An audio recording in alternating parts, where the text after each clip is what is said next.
एक तरफ वो ताकतें खड़ी हैं जो ये कह रही हैं कि हमें इतनी सीट दे दो क्योंकि हमें संविधान बदलना है, चाहे वो उनके नेता अनंत हेगड़े हो, चाहे लल्लू सिंह हो, या दर्जनों नाम में गिनाऊं भारतीय जनता पार्टी के प्रत्याशियों के नेताओं के, जो पूरी बेशर्मी के साथ अपने भाषणों में कह रहे हैं कि हमें इतनी सीट दे दीजिए ताकि हम देश का संविधान बदल सके।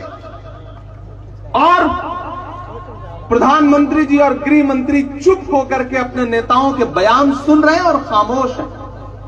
मैं प्रधानमंत्री जी से पूछना चाहता हूं, ताबीर है वो संविधान जिसमें मौलाना आजाद की ख्वाब शामिल है, वो संविधान जिसे डॉक्टर बाबा साहब अंबेडकर ने अपने पसीने से लिखा, आप उस संविधान को बदल देना चाहते हैं। आखिर क्यों बदल देना चाहते हैं?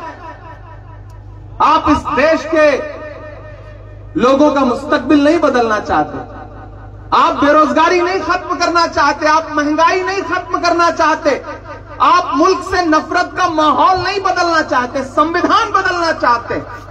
क्यों बदलना चाहते हैं? मेरे भाई गागरिया वालों, आपको बहुत समझदारी और बहुत सियासी बेदारी से काम लेना है। आपके यहां लड़ाई दो तरह की है, पर रील बनाई जा रही है, लेकिन जो आपके मुद्दों पर रियल में लड़ना चाहते हैं वो लोग यहां बैठे हैं। हरीश चौधरी यहां बैठे हैं, फतेह खान यहां बैठे हैं, उम्मीदवार बेनीवाल यहां बैठे हैं। अब आपको फैसला करना है कि हवाई चुनाव लड़वाना है या फिर जमीनी सच्चाई के साथ चलना है। वो जो हवा में उड़ रहे हैं, बड़ी बड़ी बातें कर रहे हैं, आपको पता है उनके कितने रंग हैं, कितना चोला बदलते हैं। आपके बीच में आते हैं तो ऐसा आदाब करते हैं कि लगता है कि झुक करके कमर टूट जाएगी, लेकिन जब वहां जाते हैं तो आपके बारे में कैसी बातें करते हैं शायद आपको नहीं पता होगा। अभी पिछले दिनों तो आपने धोखा खाया ना, बना के विधायक भेजा, उसके बाद क्या हुआ? वो जो चिट्ठी से मुख्यमंत्री बने हैं, पर्ची से, उनके साथ खड़े होकर फोटो खिंचवा रहे थे कि नहीं खिंचवा रहे थे? तो आपको ये बात समझनी पड़ेगी कि किसी का जलवे रंगीन तखय्युलात में है, चिराग बन के कोई जिंदगी की रात में है। बहुत बुलंद फजा में तेरी पतंग सही, हमें पता है तेरी डोर किसके हाथ में है। हमें ये बात समझनी पड़ेगी, ये बात हमें समझनी पड़ेगी गागरिया वालों, बाड़मेर वालों, जैसलमेर वालों, कि ये चुनाव बहुत अहम चुनाव है। मैं देश की पार्लियामेंट में बैठता हूं, मैंने देखा है इस सरकार के इरादे कैसे हैं। इनके इरादे अच्छे नहीं हैं, इनके मंसूबे अच्छे नहीं हैं। ये सिर्फ झूठ बोलते हैं, और प्रधानमंत्री जी ने तो झूठ बोलने में पीएचडी कर रखी है। उनसे बड़ा और सलीके का अदाकारी करने वाला कोई इंसान नहीं मिलेगा। अमिताभ बच्चन तो बहुत पीछे हैं नरेंद्र मोदी जी से, कलाकारी के मामले में, अदाकारी के मामले में। भावुक हो जाएंगे, यहां खड़े होंगे तो यहां की बात करेंगे, जोड़ेंगे कश्मीर से, फिर किसी दूसरी जगह खड़े होंगे तो ऐसी बात करेंगे कि लगेगा कि प्रधानमंत्री की भाषा ऐसी होनी चाहिए, उसकी गरिमा और उसकी मर्यादा का रत्ती भर ख्याल नहीं रखेंगे। वो पिछले दिनों पार्लियामेंट में खड़े थे, भाषण दे रहे थे, तो बड़ा भावुक हो गए। तो हमसे एक पत्रकार ने कहा कि इमरान साहब आप तो शायर हैं, आज तो प्रधानमंत्री जी भावुक हो गए थे, आप क्या कहेंगे? हमने कहा यार वो किसी का एक शेर है कि वो अब तिजारती पहलू निकाल लेता है, मैं कुछ कहूं तो तराजू निकाल लेता है, मैं इसलिए भी तेरे फन की कद्र करता हूं, तो झूठ बोल के आंसू निकाल लेता है। तो छोटी छोटी चीजें नजरअंदाज करिए, बड़े मकसद पर अपनी नजर रखिए। इस बार लड़ाई हिंदुस्तान के आईन को बचाने की है, संविधान को बचाने की है, जमहूरियत को बचाने की है। ये चुनाव तजुर्बा करने का चुनाव नहीं है। 4 महीने पहले कर लिया तजुर्बा आपने, जो करना था कर लिया। आपको नए झंडे पकड़ना अच्छा भी लगता है, मुझे पता है, आप ही का तो हूं ना मैं, आपके दिल के जज्बात समझता हूं, लेकिन इस वक्त एक्सपेरिमेंट का नहीं है। एक तरफ नहीं है और एक तरफ भाजपा वाले हैं जिन्हें हर बाजार में में नफरत की दुकान खोलनी है। ऐसे में आपको चुनना पड़ेगा कि आप किसके साथ खड़े हैं। और मैं तो आपसे एक बहुत बड़ी बात कहने आया हूं।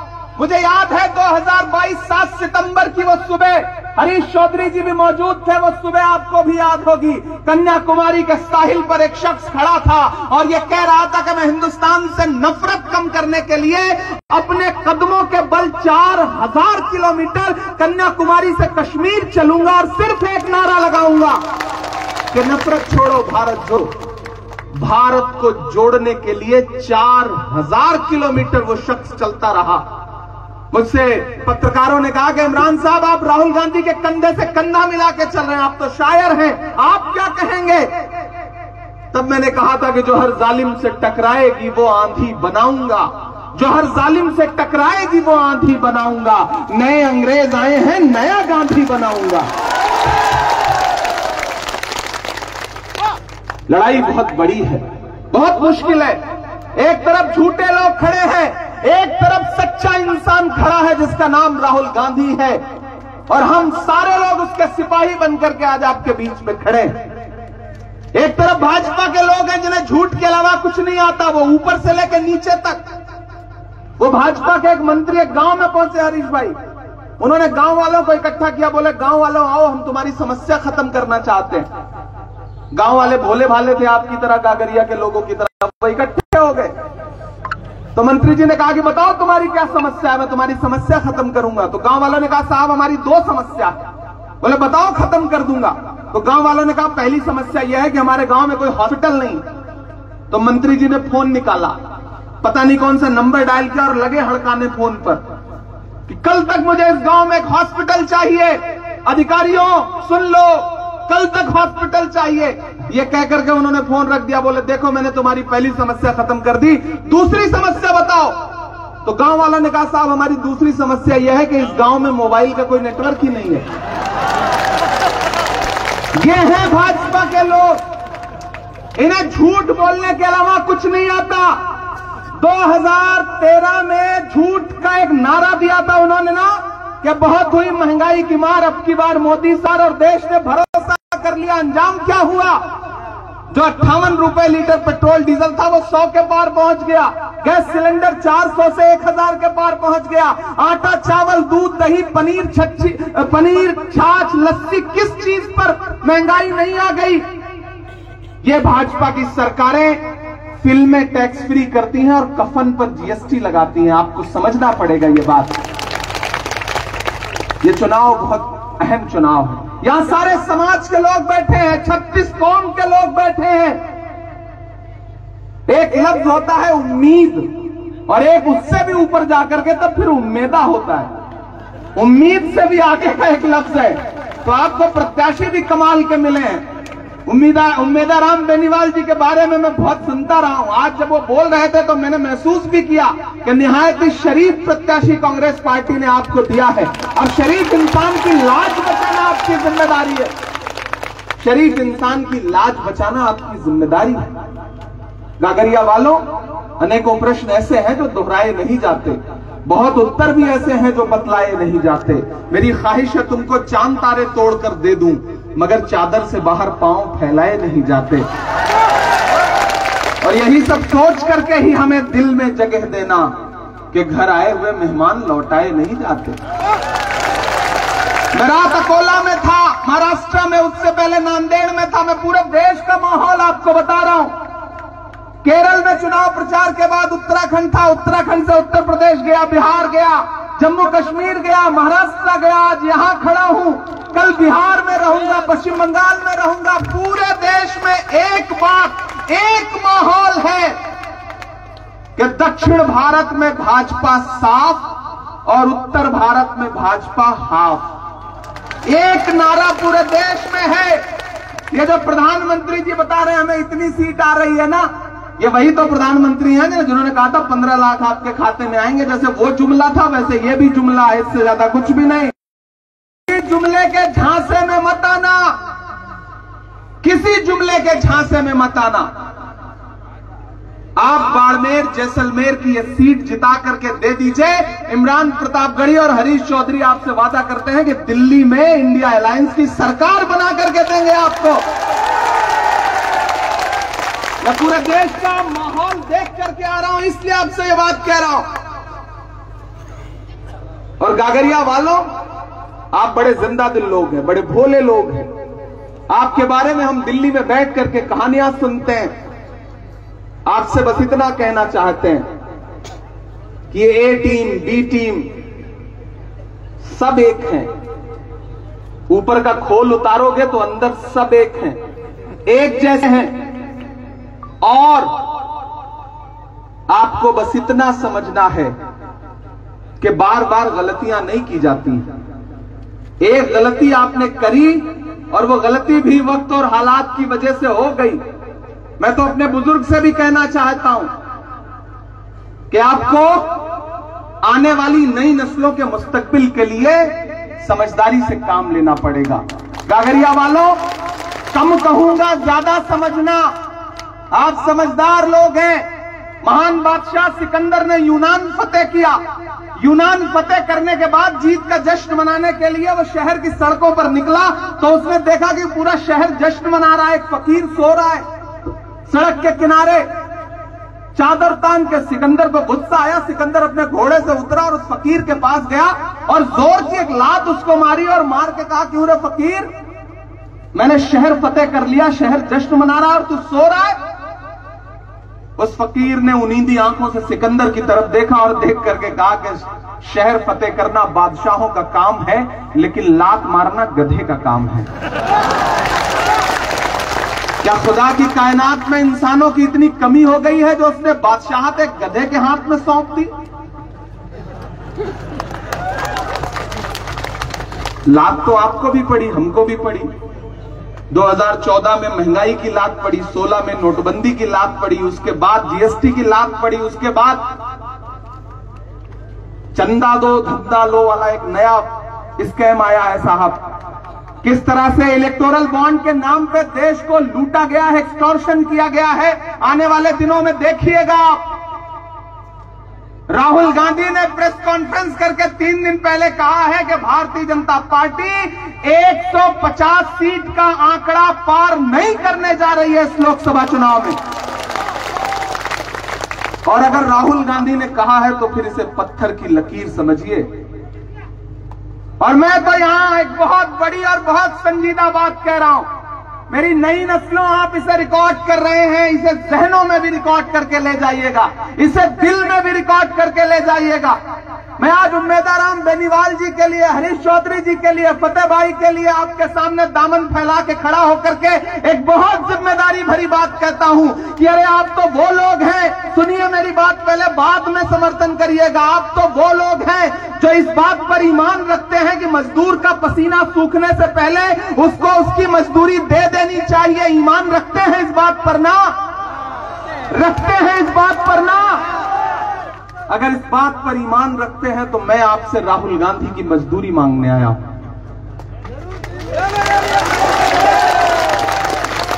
4000 किलोमीटर अपने पैर के छालों की परवाह किए बगैर, पसीने से लथपथ एक टी-शर्ट, एक ट्राउजर में एक शख्स चला कन्याकुमारी से कश्मीर तक। अभी उसका पसीना सूखा नहीं है। मैं उसके पसीने की मजदूरी मांगने के लिए यहां पर आया हूं। और मुझे पूरा यकीन है कि आप मुझे मायूस नहीं करेंगे। उम्मेदाराम बेनीवाल को दिया गया आपका एक एक वोट सिर्फ इनको नहीं मिलेगा, मोहब्बत के उस मसीहा को मिलेगा जिसका नाम राहुल गांधी है। आपका उम्मेदाराम जी को दिया गया एक एक वोट बाबा साहब अंबेडकर के सच्चे अनुयायी मल्लिकार्जुन खड़गे जी को मिलेगा। आपका दिया गया एक एक वोट प्रियंका गांधी जी को मिलेगा, सोनिया गांधी जी को मिलेगा। आपका उम्मेदाराम जी को दिया गया एक एक वोट हरीश चौधरी को मजबूत करेगा, फतेह खान जी को मजबूत करेगा। और उम्मेदाराम बेनीवाल जी को दिया गया आपका एक एक वोट इमरान प्रतापगढ़ी पर आपका पर्सनल एहसान होगा। और आज मैं आया इसलिए चुनाव प्रचार खत्म होने से एक दिन पहले, मैं सिर्फ चुनाव प्रचार में आपसे गुफ्तगू करने नहीं आया हूं, मैं तो उम्मेदाराम जी का हाथ पकड़ के इन्हें पार्लियामेंट ले जाने आया हूं। और ये कहने आया हूं कि उम्मेदाराम जी आप चलिए, आप लोकसभा में बैठिएगा, मैं राज्यसभा में बैठता हूं, दोनों भाई मिल करके बाड़मेर और जैसलमेर के मुद्दों पर लड़ेंगे। आप लोकसभा में आवाज उठाना, मैं राज्यसभा में आवाज उठाऊंगा। इधर यहां असेंबली में अकेले सब पर भारी पड़ने के लिए हरीश चौधरी साहब बैठे हुए। तो मेरे भाई, बस एक बात कहूंगा कि ये तकसीम होने का वक्त नहीं है, बंटने का वक्त नहीं है। कोई कितनी भी अपीलें करे, कोई कितने भी वीडियोस जारी करे, आप उनसे कहिए कि आपका एहतराम अपनी जगह, आपकी इज्जत अपनी जगह, आपकी पगड़ी सर माथे पर, लेकिन इस बार लड़ाई हिंदुस्तान के आईन को बचाने की है, लोकल मुद्दों की नहीं है। और मैं तो अपने बड़ों से भी कहना चाहता हूं, कोई समझाए मुझे ये है सियासत कैसी, कोई समझाए मुझे ये है सियासत कैसी, आने वाली नई नस्लों से बगावत कैसी। घर की दीवार में खुद तुमने किया है सुराख, अब कोई झांक रहा है तो शिकायत कैसी। आज जो ये मौका आया है, इसमें गलतियां कहां हुई हैं? गलतियां सुधारी जाती हैं, उन्हें और बढ़ाया नहीं जाता है।